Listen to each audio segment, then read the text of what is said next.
बहादुर छोटा चूजा।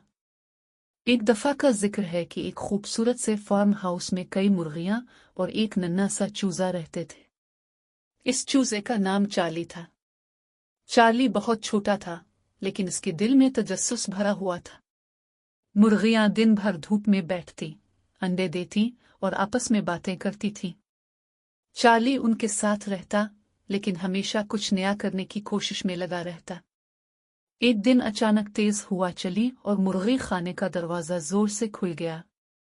मुर्गियां घबरा गईं।